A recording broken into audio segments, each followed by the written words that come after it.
শিৱসাগৰৰ বহু অঞ্চলত এতিয়াও পানী শুকোৱা নাই। সমস্যাটো কি হৈছে যে শিৱসাগৰৰ পানী কিয় শুকোৱা নাই, পানী কিয় ওলাই যাব পৰা নাই? চৰকাৰে তেওঁলোকে চেষ্টা কৰি আছে, ONGCৰ লগত লগ লাগি তেওঁলোকে চেষ্টা কৰি আছে। পাম্প তেওঁলোকে আনিছে 4টাকৈ পাম্প, তেওঁলোকে চেনেলসমূহে পানী উলিয়াই দিবলৈ চেষ্টা কৰিছে অত্যাধুনিকভাৱে। কিন্তু কি হ'বগৈ, ব্যৱস্থাটো কি হ'ব, কেতিয়া পানী শুকাব? আমাৰ সৈতে শিৱসাগৰৰ অভিভাৱক মন্ত্ৰী বিমল বৰা আছে। বিমল বৰা ডাঙৰীয়া, আমি দেখা পাইছোঁ আপুনি নিশাৰ ভাগতো গৈছে, চেনেলসমূহ চাইছে। আচলতে কি হৈ আছে যে পানীটো কিয় ওলাই যাব পৰা নাই, বা আপোনালোকে নতুনকৈ পাম্পো আনিছে কেইবা? চাওক, প্ৰথম কথা হ'ল যে এনেকুৱা ধৰণৰ অভাৱনীয় বান কেতিয়াও আগতে এইটো অঞ্চলত হোৱা নাই। পূৰ্বতে হোৱা পানী বা বানপানী ওলাই যাবৰ কাৰণে, আবদ্ধ হৈ থকা পানী ওলাই যাবৰ কাৰণে ব্ৰহ্মপুত্ৰৰ যিটো ডাইক, সেই ডাইকত 3খন স্লুইচ গেট আছে আৰু দিখৌ ওচৰত এখন স্লুইচ গেট আছে।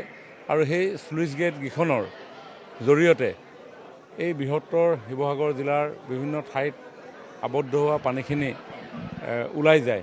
আপোনালোকে যিটো অঞ্চলত আছে এই অঞ্চলটোক পাণবেচা বুলি কয়। আৰু এই পাণবেচা অঞ্চলটোতে দৰিকাখন আহি পৰেহি। আৰু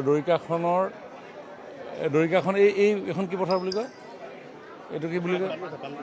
পাণবেচা। ইয়াতে এই ধূপাবৰী, এই ধূপাবৰী অঞ্চলতে দৰিকাখন বিলীন হয়। আৰু 3টামান চেনেলত ভাগ হৈ এই পানীখিনি কোনোবাখিনি দিখৌত পৰে, কোনোবাখিনি ব্ৰহ্মপুত্ৰত পৰে। আৰু ওলাই যোৱাৰ পথ এই স্লুইচ গেটকেইখন। কিন্তু এইবাৰ ইমান বেছি পৰিমাণৰ পানী আবদ্ধ হৈ আছে, শিৱসাগৰ চহৰৰ পানীয়ে হওক, বেতবাৰী বৃহত্তৰ অঞ্চলটোৰ পানীয়ে হওক, কোঁৱৰপুৰ মৌজাৰ পানীয়ে হওক, বা অথবা অন্যান্য ঠাইৰ পৰা অহা পানী এই পাণবেচা হৈ ওলায়। গতিকে সাধাৰণতে এই পাণবেচাত পানী প্ৰত্যেক বছৰে হয়, কিন্তু এইবাৰ ইয়াৰ পানী অকণমান পৰিমাণটো বেছি। আৰু সেইকাৰণে যিমান কেৰি কৰিব লাগে, কাৰণ জলস্তৰ উঠা নমা হৈ থাকে। কেতিয়াবা দিখৌ জলস্তৰ বৃদ্ধি পায়, কেতিয়াবা দৰিকাৰ বৃদ্ধি পায়, কেতিয়াবা ব্ৰহ্মপুত্ৰৰ বৃদ্ধি পায়, বা কেতিয়াবা কমে। গতিকে সেই স্লুইচকেইখনৰ জৰিয়তে যিখিনি পানী যায়, এইটো যায়েই। আমি ভাবিছোঁ যে তাতকৈ অতিৰিক্ত পানী নিষ্কাশন কৰিব পাৰি নেকি। তাৰ কাৰণে আমাৰ ডিপাৰ্টমেণ্টৰ যিসমূহ পানী নিষ্কাশন কৰা যিসমূহ পাম্প আছে, সেই পাম্পসমূহ আমি ইয়াতে সংস্থাপিত কৰিছোঁ। ONGCৰ হাততো তেনেকুৱা ধৰণৰ পানী নিষ্কাশিত কৰিব পৰা বৃহৎ আকাৰৰ ৱাটাৰ ডিছচাৰ্জৰ পাম্প আছে, সেইবিলাকো আমি সংস্থাপিত কৰিবৰ কাৰণে চেষ্টা কৰিছোঁ। দুটামান পাম্পে কাম কৰি আছে। আৰু যোৱাকালি 3টামান পাম্প আমি আকৌ আনিছোঁ। পথটোৱেদি লৈ যোৱাটো যথেষ্ট প্ৰত্যাহ্বান আছিলে, কাৰণ একা বেকা বহুত পথ, 90 ডিগ্ৰী টাৰ্ণিং। তাৰ মাজত দীঘল ট্ৰেইলাৰৰ জৰিয়তে এই গধুৰ পাম্পসমূহ আমি নি কালি পহুচালোঁ। আৰু এতিয়া ইঞ্জিনিয়াৰসকলে কাম কৰি আছে। সেইখিনি হৈ উঠিলে আৰু অতিৰিক্ত কিছু পানী আমি বাহিৰলৈ ঠেলিব পাৰিম। মানে আপুনি ইঞ্জিনিয়াৰৰ পৰা যিটো ৰিপৰ্ট পাইছে বা ONGCৰ পৰা যিটো ৰিপৰ্ট আহিছে, সেই ৰিপৰ্টটোৰ মতে কিমানমান সময় লাগিব পাৰে? শিৱসাগৰৰ ভিতৰৰ পানীটো নহয়, শিৱসাগৰৰ ভিতৰৰ পানী বুলি নহয়, কাৰণ শিৱসাগৰৰ পানীটো ইয়ালৈকে আহে, এইখিনি আহে। গতিকে ইয়াতে পৰিমাণটো কমাব লাগিব। ইয়াতে পৰিমাণটো কমাবৰ কাৰণে আমাৰ ওচৰত অপশ্যন এটাই আছিলে, প্ৰথম স্লুইচ গেট 4খন। এতিয়া আমি বেলেগ এটা অপশ্যন, ডি ৱাটাৰিং প্ৰচেছৰ জৰিয়তে আমি যদি আৰু অলপ কমাব পাৰোঁ, তেতিয়া পাণবেচা অঞ্চলত যেতিয়া পানীটো কমি যাব, সেইফালৰ পানীখিনি ইয়ালৈকে গুচি আহিব। আৰু এইফালে আমি ডি ৱাটাৰিং কৰি থাকিম। আৰু তেনেকুৱা ধৰণৰে এই পানীখিনি নাইকিয়া কৰিবলৈ চেষ্টা কৰিম। কিন্তু কষ্ট কৰিবলগীয়া হৈছে। নিশাৰ ভাগত আমি যেতিয়া গৈছোঁ, দেখা পাইছোঁ যে বহু মানুহে কাম কৰি আছে। হয়, ইয়াতে মই ONGCক ধন্যবাদ জনাইছোঁ। তেখেতসকলৰ ইঞ্জিনিয়াৰসকলে দিনে ৰাতিয়ে ইয়াতে চেষ্টা কৰিছে। নিজে আহি পিনি তাতে বহি লৈছে গোটেই কামখিনি কৰিবৰ কাৰণে।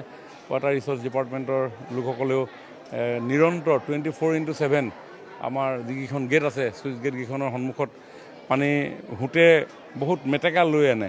প্ৰত্যেক মুহূৰ্তত মেটেকাবিলাক আঁতৰাই থাকিব লগা হয়। আগতে আমি দিনৰ ভাগত আঁতৰাইছিলোঁ, যোৱা পৰহিৰ পৰা আমি কৈছোঁ নহয়, ৰাতিৰ ভাগতো মেটেকাবিলাক আঁতৰাব লাগে। গতিকে তাতে লাইটৰ পোহৰৰ ব্যৱস্থা কৰা হৈছে।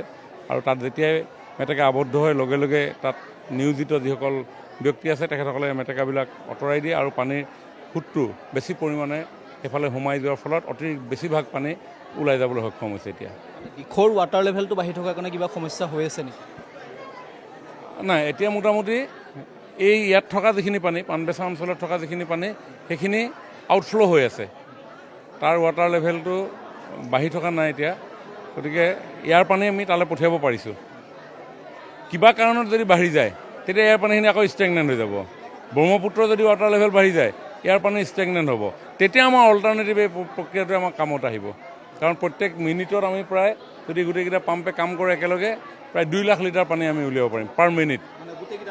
গোটেইকেইটা পাম্প হয়, গোটেইকেইটা পাম্পে যেতিয়া কাম কৰিব পাৰ মিনিট আমি 2 লাখ লিটাৰ পানী পাম্পিং কৰিব পাৰিম।